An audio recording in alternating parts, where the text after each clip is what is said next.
Eu vou ensinar algumas espécies de plantas mais indicadas para trabalhar com mini jardins. Aqui eu vou mostrar 3 grupos de plantas que podem ser utilizados para a construção dos mini jardins.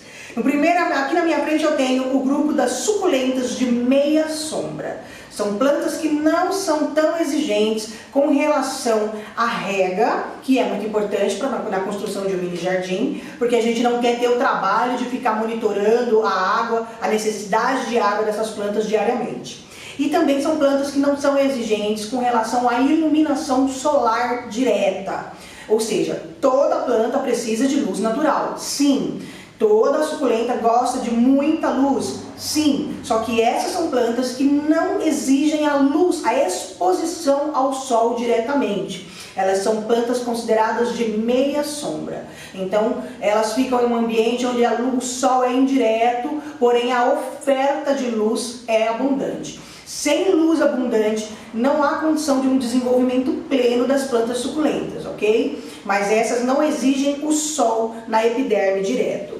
Além das suculentas de meia sombra, também é muito comum que a gente faça os mini jardins com as suculentas de sol, que são essas suculentas mais coloridas. Então, aqui só para mostrar para vocês, essas cores, roxinha, alaranjada, bordas rosadas ou avermelhadas, que a gente observa em muitas suculentas, é um indicativo muito comum de que essas são suculentas de pleno sol. Ou seja, essas plantas exigem no mínimo 4 horas de sol todos os dias. Na ausência do sol, elas perdem essa cor característica, que nada mais é do que um sintoma de estresse à exposição solar associado a outros fatores. É muito comum que as pessoas perguntem por que algumas suculentas ficam coloridas e outras não. Isso está relacionado à espécie, ao tipo de suculenta e à sua necessidade de exposição à luz solar. Além da exposição à luz solar, também é preciso considerar alguns fatores como a nutrição. O magnésio, por exemplo, é um nutriente que está presente no corpo das plantas, que é muito importante para a regulação das cores. Tá? Então é um equilíbrio de nutrientes, mais a exposição solar adequada e também a variação térmica. Aqui no Brasil, as suculentas mais bonitas, de modo geral, as que ficam com as cores mais vibrantes, elas são cultivadas em estufas ou na região sul do Brasil, porque é onde a gente tem a maior variação térmica. O que é a variação térmica? É essa mudança de temperatura que ocorre ao longo do dia. Por exemplo, ao meio-dia, uma temperatura elevada, e à noite, no mesmo dia, a temperatura pode despencar. Isso é muito frequente no deserto. É assim o comportamento. Durante o dia, por conta da falta de vegetação, de sombreamento, você tem uma alta temperatura no ambiente que é muito ensolarado. E à noite, também por falta da vegetação, por falta da presença de água próxima, a variação da temperatura é brusca. Então você tem durante o dia altas temperaturas e à noite baixas temperaturas. E isso para as plantas suculentas é fundamental. Elas se regulam através dessas variações. E é nessas variações em que as plantas vão mostrar as suas características de coloração. Então, sem a variação térmica, dificilmente a gente vai conseguir manter a coloração. Então, é um conjunto: variação térmica, incidência solar direta e nutrição balanceada para se alcançar essas cores, ok? Mas, de modo geral, somente a presença, um dos fatores presentes, que é o sol pleno, já vai estimular e muito esse aspecto comum das suculentas. Essas suculentas, se elas forem expostas ao sol, as de meia sombra, algumas vão se queimar, vão ter um prejuízo na sua epiderme, vão ter queimaduras de sol, porque elas estão adaptadas a um ambiente de meia sombra.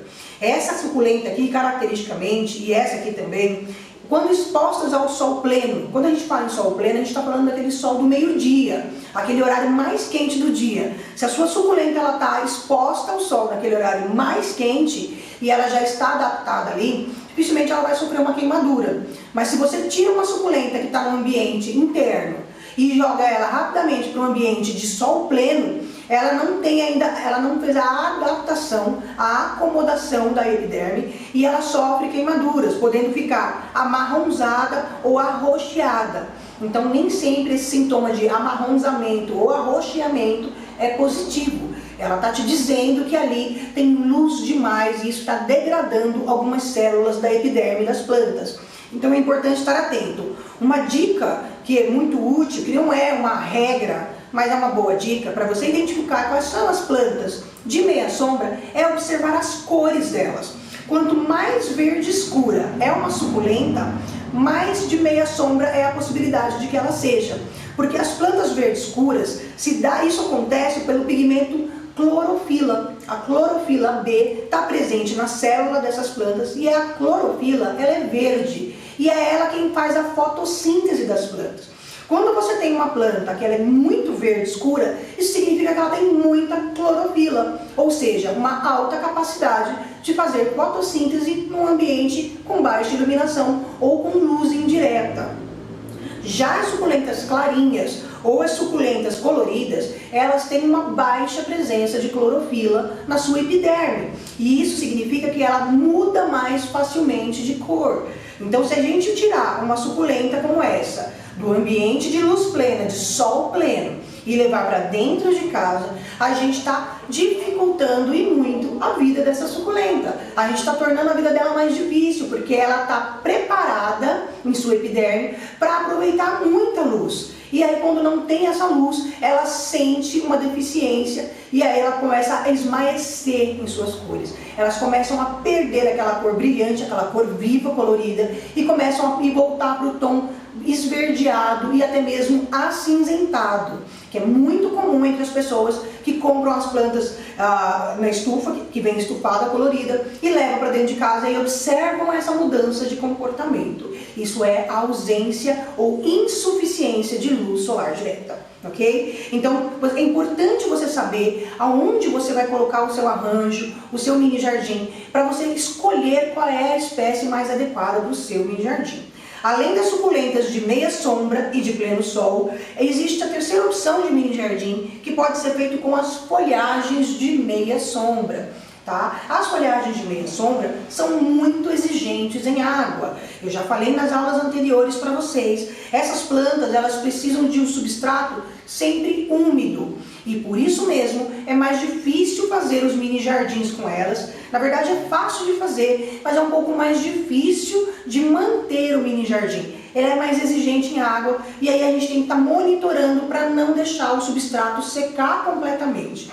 Porque quando o substrato seca muito, elas murcham, elas ficam desidratadas. E aí isso acontece com frequência, as plantas vão enfraquecendo, adoecem e podem até morrer.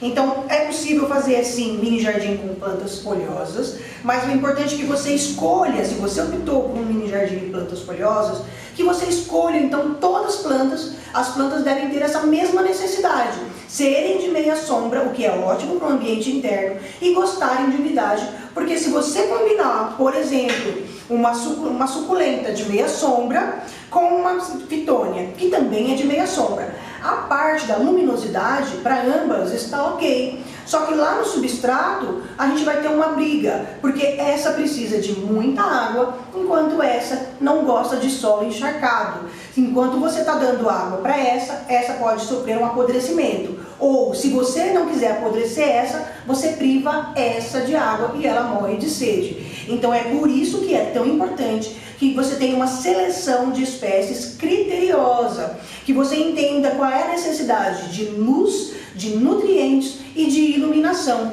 Essas plantas também, se combinada com essas plantas, essa gosta de muito nutriente, enquanto o solo dessa planta tem que ser um pouco mais pobre.